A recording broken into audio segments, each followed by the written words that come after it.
오늘 사무엘하 21장 말씀은 우리에게 또 새로운 은혜를 가져다 주는 말씀인데, 인생은 사는 동안 끝까지 문제가 있다 이거예요. 개인적으로도 문제가 있고, 가정적으로도 문제가 있고, 국가적으로도 문제가 있다 이거예요. 이런 문제들이 내 개인과 가정과 국가에 임할 때에 우리가 할 것이 있다면 뭐냐? 기도밖에 없다는 거예요. 우리가 할 것이 뭐냐? 하나님께서 함께 하시는 은혜가 우리에게 임하여야 된다고 하는 것이죠. 여기 다윗의 이제 말년입니다. 이제 모든 것 천하통일하고 다윗 왕국을 이뤄갈 때에 생각지도 않은 또 두 가지 일들이 일어납니다. 하나는 그 땅에 3년 동안 기근이 왔다고 이렇게 이야기했어요. 다윗의 시대, 해가 거듭할수록 나라가 탄탄하게 올라가는데 원치 않는, 또 스스로 해결할 수 없는 기근의 문제가 오는 거죠. 자연재해가 아니겠습니까? 기근이 온다는 건 벌써 비가 오지 않으니까 열매를 거둘 수 없고 여러 가지 험한 그런 세월을 지날 수밖에 없는 거죠. 자, 이런 일이 있을 때에 다윗이 어떻게 했을까? 여기 보면 다윗이 여호와 앞에 간구하매 그랬어요. 하나님께 간구했다고 그랬습니다. 우리는 이 땅에 지금 저쪽 남쪽에 이제 비가 오지 않아서 참 땅이 갈라지고 어렵잖아요. 우리가 그들을 위해서, 그 땅을 위해서 기도해야 되고, 이것이 3년이나 이래 될 때 어떡할까? 여러 가지 세상적인 방법이 아니라 하나님 앞에 기도하는 거예요.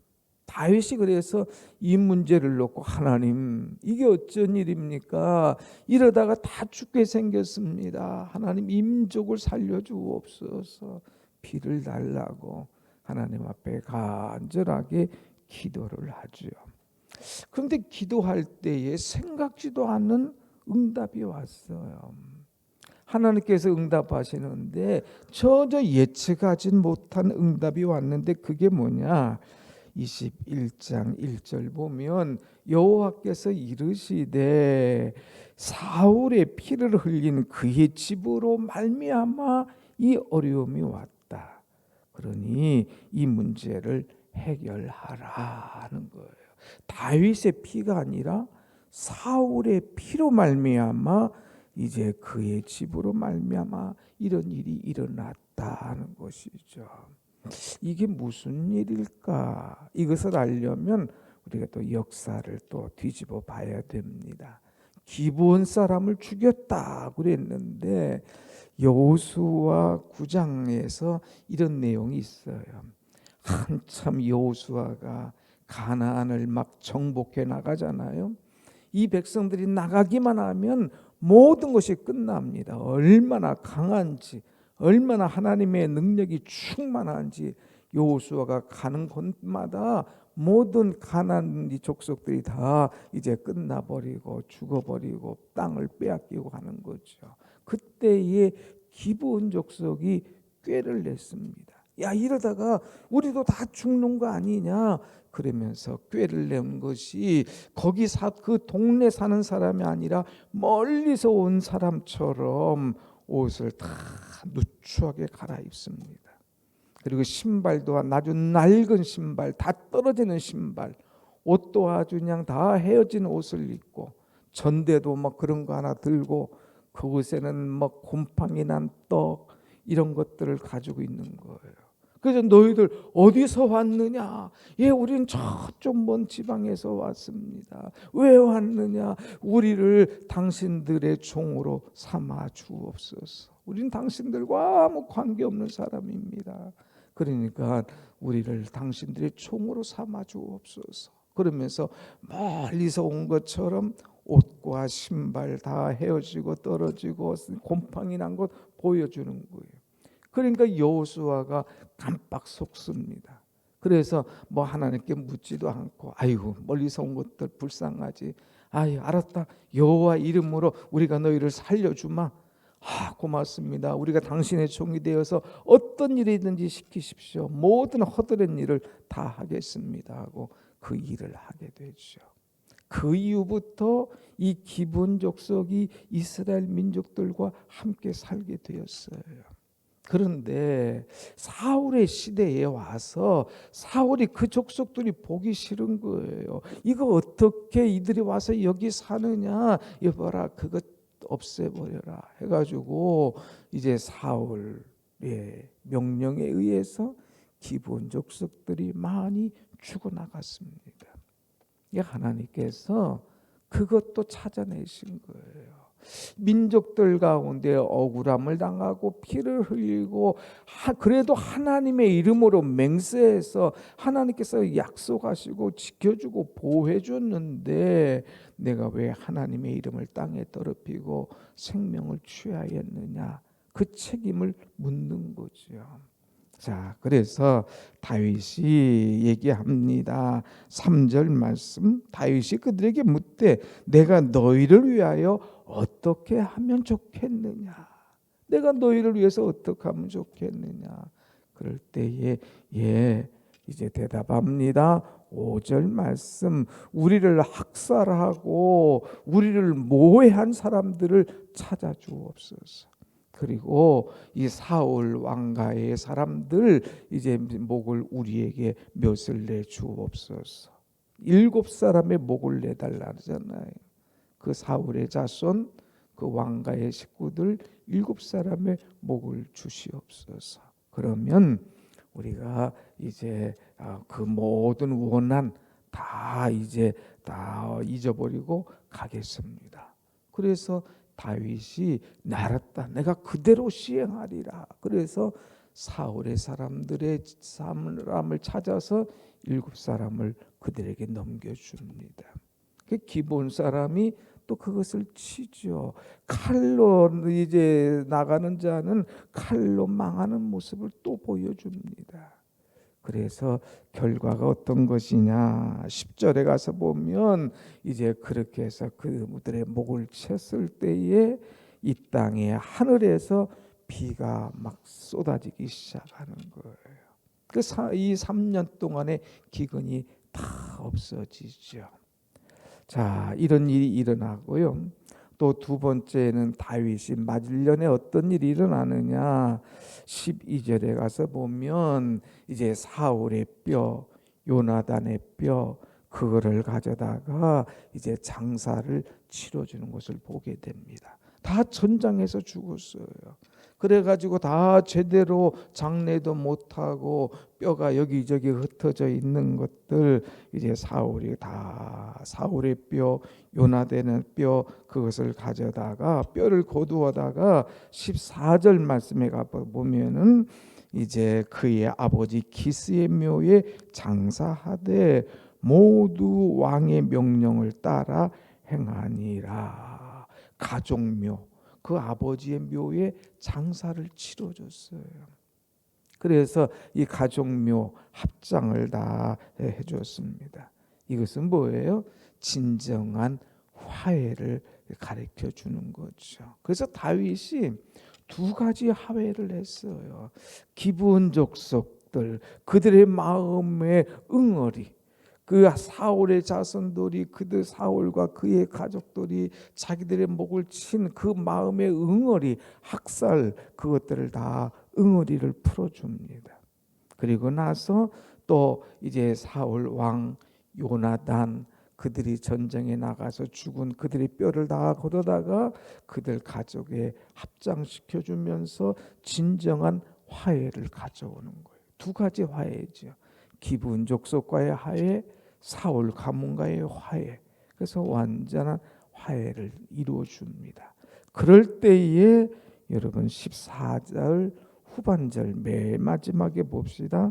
14절 후반절 시작. 그 후에야 하나님이 그 땅을 위한 기도를 들으시니라. 하나님께서 그 땅을 위한 모든 기도를 들어주시는 것을 보게 됩니다. 중요한 것이 있어요. 화해.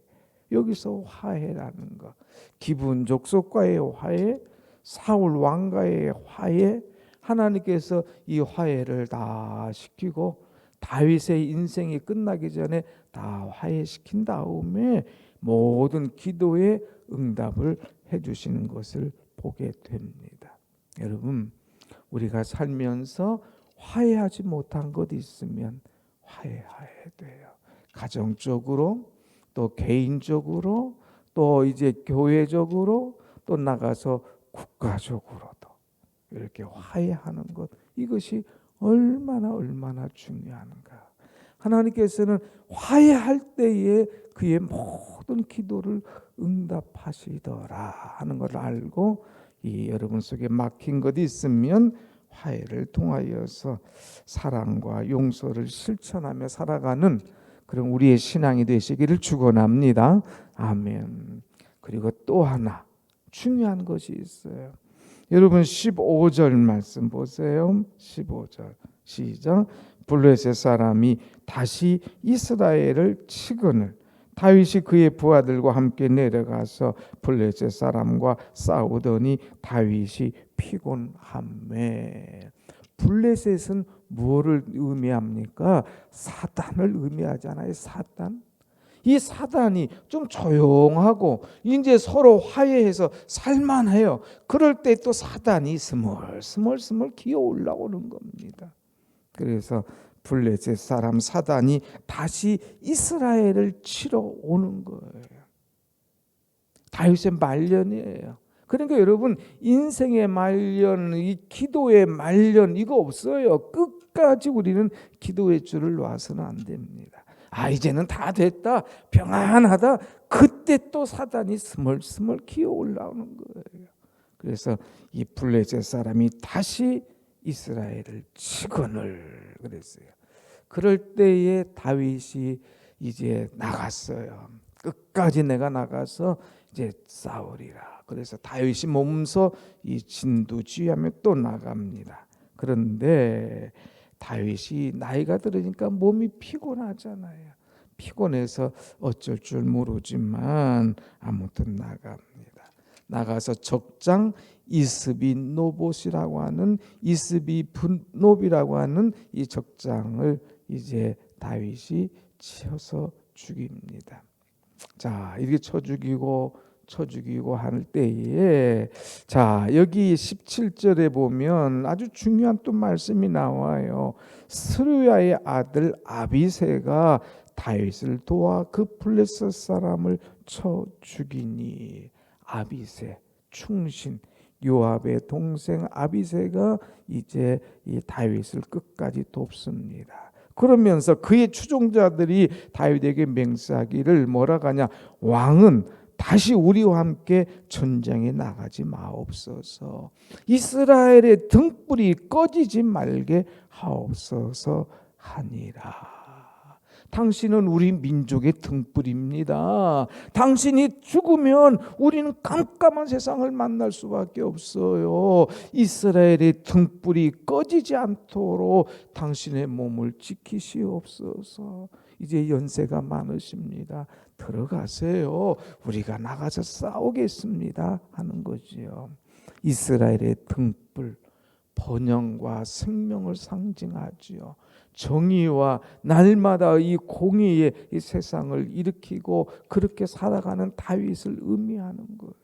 지도자를 얼마나 사랑하는가, 왕에게 얼마나 충성하는가. 이스라엘의 등불, 당신이 등불 꺼지면 안 됩니다 하면서 이 백성들, 이 왕들, 이 적은 참 군장들이 이스라엘의 등불이 꺼지지 않게 해달라고 다윗을 사랑하고 그를 위해서 충성하는 것을 보게 됩니다. 여러분, 우리는 지도자를 사랑하는 마음, 이것이 얼마나 귀한가 알 수 있죠. 아무튼 이제 다시 블레셋의 사람들이 또 올라옵니다. 이것을 치고 났는데 18절 보세요.